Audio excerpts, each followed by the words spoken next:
Bonjour à tous, c'est Monsieur Couture pour un cours d'histoire sur la construction de l'État monarchique. Alors c'est mon premier, comme ça, donc il y aura peut-être des petits problèmes, il y aura peut-être des problèmes d'organisation, de temps. Bon, j'espère que je vais apprendre au fur et à mesure et que ça va se passer de mieux en mieux. Donc ce que je vais faire là dans ce cours-là, c'est que je vais reprendre depuis le début et vous n'aurez rien à noter, juste à écouter. À la fin, vous aurez un document que je vous montrerai et que je mettrai en pièces jointes sur rose et que vous pourrez imprimer et remplir. Ça sera ça le seul travail. Là, pour l'instant, tout ce que vous allez voir, il n'y a rien à écrire. Donc, première chose, deux questions. Comment la France s'est construite et comment la France est passée d'un système féodal à un système monarchique? Ce sont les deux questions qui guident notre étude. Parce qu'on ne va pas parler de tout, on est obligé de faire des choix. On ne peut pas tout traiter en histoire. Rappel, la féodalité, une fois de plus, un système politique et social dans lequel les nobles se lient entre eux par des liens de vassalité et dans lequel le roi est faible. À tout moment, vous pouvez mettre pause la vidéo pour prendre le temps de lire ou de réfléchir. Rappel aussi, définition de l'état monarchique, tout ça normalement je vous l'ai donné.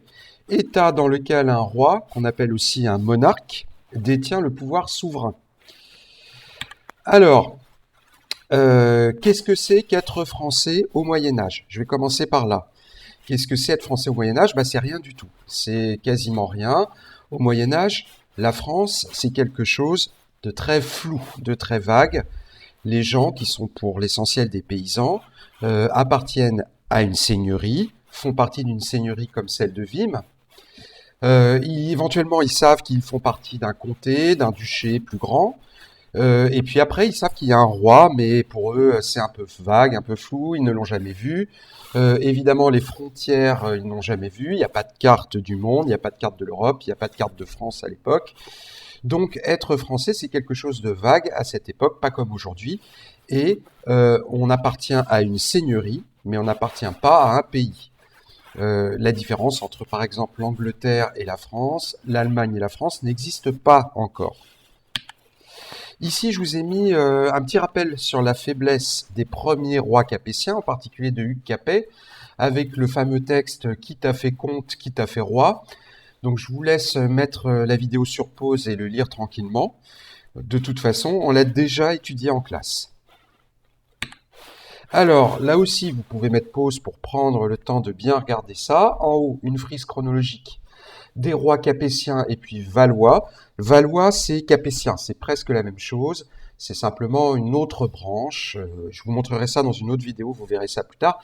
Mais la branche, la dynastie Valois, qu'on appelle aussi capétien Valois, c'est toujours la dynastie capétienne. Donc vous avez ici, depuis l'avènement de Capet jusqu'à la fin du Moyen-Âge, une frise qui vous montre les principaux rois de France. Et puis, deuxième document, le domaine royal. Alors, le domaine royal sous Capet, vers l'an 1000, et le domaine royal à la fin du XVe siècle, sous Louis XI. Qu'est-ce qu'on constate? On constate que ce domaine royal, il augmente, sa superficie augmente, jusqu'à recouvrir à peu près la moitié du royaume à la fin du Moyen-Âge. Rappel de ce que c'est que le domaine royal, vous l'avez en bas, un territoire appartenant directement au roi et sur lequel il a le pouvoir d'ordonner, de commander et de percevoir des revenus. Donc, en quelque sorte, c'est la seigneurie du roi. Et en dehors de sa seigneurie, le roi, en tout cas au début de notre période, n'a absolument aucun pouvoir ou quasiment pas. J'avance un petit peu. Donc, pour résumer tout ce qu'on a déjà vu, hein, un roi faible contesté par ses grands vassaux, qui sont même pour certains plus riches et plus puissants que lui. Mais attention, un domaine royal minuscule entre Paris et Orléans. Regardez à nouveau la carte. Nous sommes ici dans un domaine entre Paris et Orléans. Le roi contrôle à la fois la Seine et la Loire, en tout cas dans la partie médiane. Donc un roi faible, un domaine royal minuscule. Malgré tout, ce qu'on a vu, le roi est sacré. rappelez-vous ce que signifie sacré. Sacré, ça veut dire, c'est une cérémonie faite par l'Église qui sacre le roi, c'est-à-dire qui en fait le représentant de Dieu sur terre. À partir du moment où le roi est considéré comme représentant de Dieu sur terre, même s'il n'a pas beaucoup de pouvoir, vous comprenez bien qu'on ne peut pas l'attaquer comme ça, on ne peut pas le remettre en cause comme ça, et il faut être un noble extrêmement puissant et fort pour se permettre d'attaquer le roi ou de mal lui parler. Autre chose, mais, vous voyez, ici j'ai mis à chaque fois un mais en majuscule, donc un domaine royal certes petit, mais qui est particulièrement bien placé. Parce que quand vous êtes à la fois sur la Seine et sur la Loire, eh bien vous contrôlez le commerce, une grande partie du commerce. Rappelez-vous, il n'y a pas beaucoup de routes au Moyen-Âge, il n'y a pas de train, il n'y a pas d'avion, il n'y a pas de voiture. Le commerce se fait surtout par les voies navigables, par les fleuves, et à partir du moment où le domaine royal est à la fois sur la Seine et la Loire, ben on appelle ça une position stratégique. La position est stratégique, même si le domaine royal est tout petit. Donc tout ça fait que on va passer d'une situation de faiblesse du roi, c'est-à-dire un régime féodal dans lequel ce sont les grands vassaux, les grands nobles qui possèdent la réalité du pouvoir, petit à petit, par des changements, par l'extension du domaine royal et par la politique des rois, à un État monarchique. Et on a vu en classe qu'il y avait deux étapes importantes dans cette construction de l'État monarchique. Première étape, le règne de Philippe Auguste, la bataille de Bouvines. Et deuxième étape, la guerre de 100 ans. N'hésitez pas, encore une fois, à mettre pause la vidéo à tout moment pour bien lire chaque document. Je vous ai mis ici une petite représentation du sacre, avec ici l'onction, c'est-à-dire la pose de l'huile sainte par l'archevêque de Reims. Et puis, on voit à gauche le clergé, les clercs, à droite les nobles. Évidemment, les paysans ne sont pas présents. Rappelez-vous les trois ordres, les clercs, les nobles et les paysans. Les paysans n'assistent pas au sacre. C'est les nobles d'un côté et les clercs de l'autre. Rappel, Philippe Auguste. Bon, je vais aller vite là-dessus parce qu'on l'a déjà vu en classe. Philippe Auguste, 1180-1223. Regardez la tache violet sombre, c'est le domaine royal, au début du règne de Philippe Auguste. Et regardez cette même tache à la fin du règne, après la bataille de Bouvines qu'on voit ici en 1214. Les Anglais quittent la France alors qu'ils possédaient quasiment la moitié du royaume de France en fief. Ils n'ont plus qu'une partie de ce qu'on appelle la Guyenne, c'est-à-dire le sud-ouest de la France, et doivent se retirer à la suite de la grande bataille de Bouvines et de la politique de Philippe Auguste. Philippe Auguste, c'est pas que ça, c'est pas que Bouvines, c'est aussi le roi qui a donné une capitale au roi de France. Alors vous allez me dire, vous voyez en bas à droite, ça c'est Paris, c'est une partie de Paris, c'est plus petit qu'aujourd'hui, que le Paris d'aujourd'hui. Donc vous pourriez me dire, quelle était la capitale du royaume de France avant? Il n'y avait pas de capitale. Le roi, on le voit ici en haut à gauche, il se baladait. C'est ce qu'on appelle une cour itinérante. Il avait ses chariots, ses soldats, ses serviteurs, sa famille, et puis il se baladait dans son domaine royal sans vraiment avoir une ville capitale, un palais dans lequel il restait. À partir de Philippe Auguste fait construire une enceinte, on la voit ici. Elle a quasiment disparu aujourd'hui, mais si vous vous promenez à Paris, il reste quand même quelques vestiges. Et il fait construire ici, pour garder cette enceinte, en particulier pour garder des incursions qui pourraient avoir lieu en passant par le fleuve, comme le faisaient les Vikings, il construit une grande forteresse qui s'appelle le Louvre, et qui n'est pas encore un musée, mais une forteresse pour défendre Paris. Il fait aussi construire un palais ici, sur ce qu'on appelle l'île de la Cité. Je passe après Philippe Auguste à la guerre de 100 ans. La guerre de 100 ans, on en a un petit peu parlé. Je vous ai mis ici, elle dure plus de 100 ans et comme il y a beaucoup d'événements qui se passent, je vais aller vite et je ne vais pas vous raconter ça en détail. La guerre de 100 ans, c'est Jeanne d'Arc. On est au début du XVe siècle. Et le roi de France est dans une situation très difficile. Il est réfugié ici, à Chinon. Tout le nord est pris par les Anglais, qui possèdent toujours ici la Guyenne. Tout le nord est pris par les Anglais, qui sont alliés avec le duc de Bourgogne, ici Anvers. Rappelez-vous ce que je vous ai dit au départ, être français, être anglais, au Moyen-Âge, tout ça n'est pas très clair. Donc on peut très bien être bourguignon et se sentir plus proche des Anglais que du roi de France. C'est tout à fait logique, normal à cette époque. La France, être français, c'est quelque chose encore de très flou. D'autant plus qu'il n'y a pas de langue française unique. Hein. En France, on parle toutes sortes de langues, on parle plusieurs langues, et on n'a pas affaire encore à un pays unifié.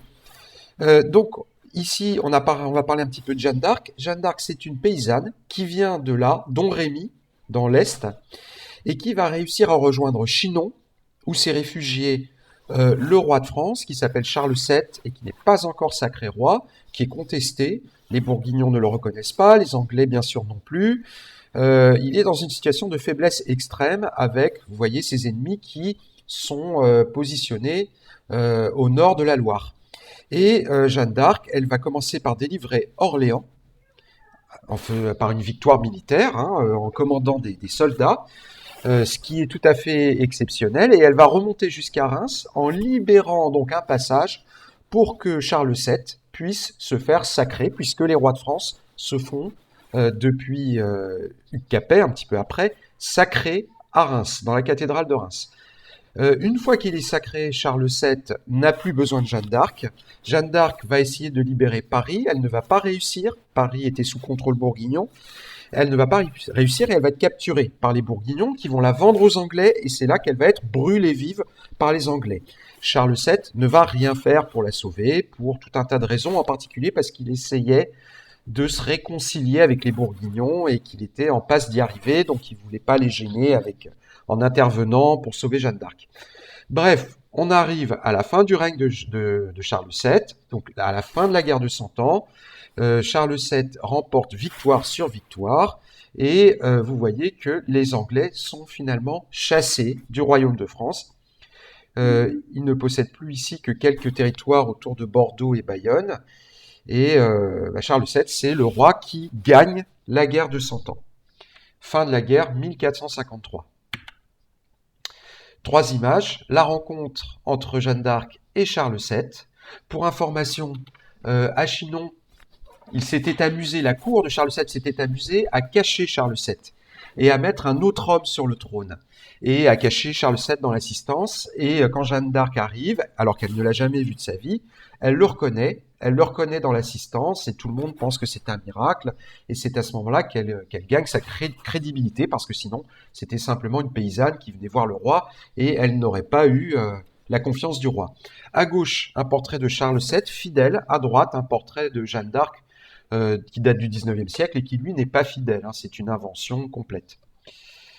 Voilà, un document que je vous avais donné. Vous pouvez mettre pause si vous voulez compléter la correction. Un document qui nous permet de voir comment les rois ont renforcé leur pouvoir à travers plusieurs choses. Et alors, là, je tâtonne un petit peu. Donc, voilà, c'est comme ça.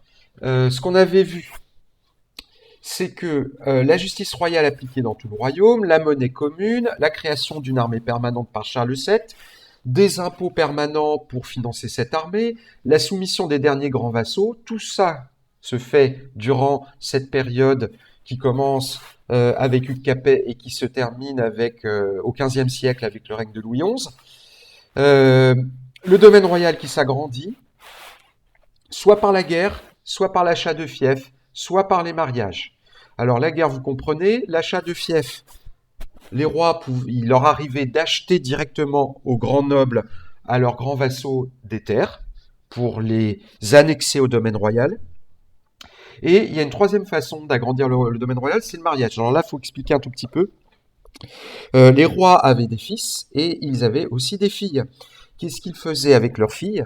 Ils les mariaient à leurs grands vassaux. Exemple, le roi marie sa fille, donc une princesse, au comte de Toulouse. Cette fille donc va vivre avec son mari, le comte de Toulouse, faire des enfants. Et à la mort du comte de Toulouse, l'enfant va hériter du fief, du comté.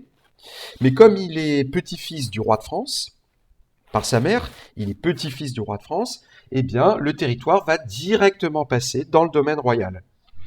Et c'est ainsi que petit à petit, ça prend des années, des dizaines d'années, par des mariages, eh bien, les rois de France vont agrandir leur domaine royal aux dépens de leurs grands vassaux. Tout ça donne un État monarchique et un royaume riche et puissant, relativement uni, qui fait que, à la fin du XVe siècle, la France, c'est le royaume le plus puissant, le plus riche, même le plus peuplé d'Europe. Alors voilà le dernier document. Avec ce document, je vais essayer de le mettre en pièce jointe pour que vous puissiez l'imprimer. Vous allez le remplir avec vos mots. Pour ça, vous allez revoir soit votre cahier, soit ce cours sur cette vidéo, vous la repassez. J'ai donné plein d'informations qui vous permettent de remplir ça. Ici, c'est un plan de Paris. Là, on voit une scène de Sacre. Ici, c'est clair. Les impôts, alors une petite explication sur les impôts. Il y a deux sortes d'impôts. Les impôts directs et les impôts indirects. Un impôt direct, c'est quand vous payez directement à l'État. Un impôt indirect, c'est quand vous achetez quelque chose et qu'une partie va à l'État. On appelle ça la TVA. Hein. Aujourd'hui, à chaque fois que vous achetez quelque chose à manger ou n'importe quoi, un jouet, un meuble, n'importe quoi, eh bien, une partie de l'argent va à l'État. C'est ce qu'on appelle un impôt indirect. Indirect parce que vous payez un impôt, mais vous vous en rendez pas compte. C'est pas détaillé dans le prix. Donc, les impôts, ici c'est une pièce de monnaie, à vous de trouver. Ici ce sont des soldats. Et ici, ça mérite une petite explication parce que j'en avais pas parlé en classe. Rapidement, au fur et à mesure qu'on avance dans notre période, eh bien, le roi s'entoure de gens de plus en plus compétents et spécialisés et professionnels pour diriger le royaume.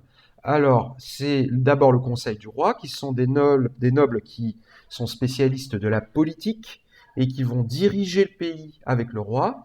La chambre des comptes, avec des gens qui sont spécialistes de l'argent et qui vont s'occuper des finances royales, de l'argent du roi. Et le Parlement, qui est une cour supérieure de justice, donc ce sont des juges qui vont juger toutes les affaires soumises au roi. En dehors de Paris, les baillis et les sénéchaux sont des agents. Alors, c'est la même chose. Hein. Simplement, on les appelle baillis au nord et sénéchaux au sud. Ce sont des agents du roi qui s'occupent du royaume au nom du roi dans les provinces. Quand le roi est pas là, eux, ils sont là pour relayer les décisions du roi. Ils s'occupent de la justice, des finances, de l'armée, et évidemment, tout le monde doit leur obéir, car si on leur désobéit, c'est comme si on désobéissait au roi. Comment ça se passait avant? Comment ça se passe du temps de Hugues Capet? Pourquoi est-ce que ça, c'est un énorme progrès? Pourquoi? Du temps de Hugues Capet, comment le roi gouverne? Eh bien, il gouverne avec ses principaux vassaux. Ces vassaux avec qui il est ami, avec qui il s'entend bien, avec qui l'alliance est forte, la relation est forte. Le problème, c'est que ces vassaux, ce sont des grands nobles, hein, ce sont des comtes, des ducs, mais qu'ils ne sont pas spécialistes ni de la politique, ni des finances, ni de la justice. Ils sont juste là parce qu'ils s'entendent bien avec le roi et qu'ils sont fidèles au roi.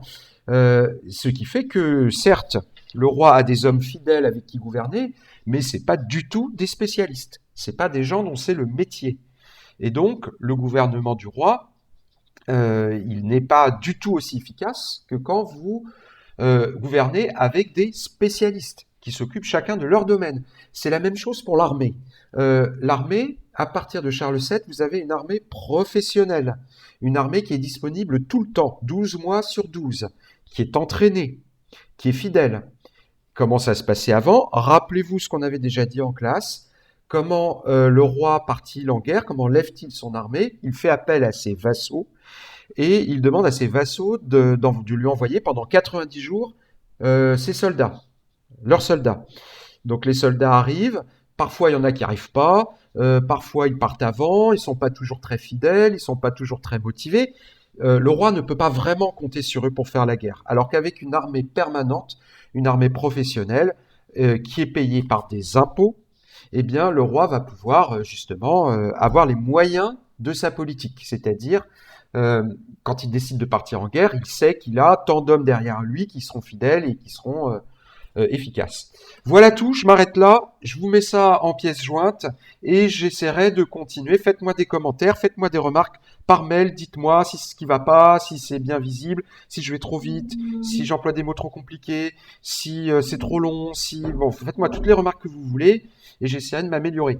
Voilà, je vous mets ce document par mail, je vous dis à la prochaine.